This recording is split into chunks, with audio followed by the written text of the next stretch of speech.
Melalui Badan Penanggulangan Bencana Daerah, pemerintah Provinsi Sumatera Selatan memberikan bantuan ke korban bencana banjir bandang di Kabupaten Ogan Komering Ulu Selatan yang terjadi pada 5 Juli lalu.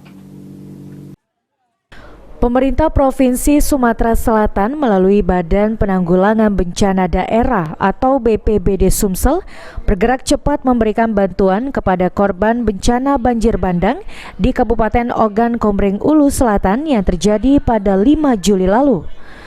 Ansori, Kabid Penanganan Bencana BPBD Sumsel mengatakan, bantuan yang disalurkan tersebut untuk 102 KK yang terdampak banjir bandang, terutama di wilayah Kecamatan Muara Duo, Kisam yang terparah. Bantuan yang diberikan ke korban yang terdampak bencana berupa 100 paket sembako, terpal, dan obat-obatan untuk membantu para korban. Sebelumnya, BPBD Sumsel sudah memberikan bantuan kepada BPBD setempat berupa perahu karet untuk membantu evakuasi warga terdampak. Ansori juga menuturkan pihaknya terus menghimbau kepada masyarakat di lokasi tersebut agar waspada terhadap bencana susulan.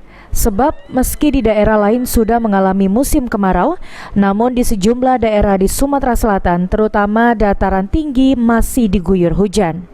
Pemerintah Provinsi Sumatera Selatan bekerja sama dengan pemerintah Kabupaten Ogan Selatan sudah melaksanakan upaya-upaya evakuasi dan penyelamatan.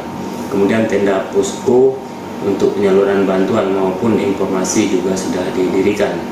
Namun sampai saat ini para korban bencana masih tinggal di tetangga atau kerabat-kerabat terdekat yang lebih tinggi. Pagi ini juga pemerintah Provinsi Sumatera Selatan bersama pemerintah Kabupaten Ogan Komering Ulu Selatan telah menyampaikan bantuan tanggap darurat berupa makanan. Bantuan ini atas perintah Bapak Gubernur kemudian disampaikan kepada korban bencana. Irawan, PAL TV.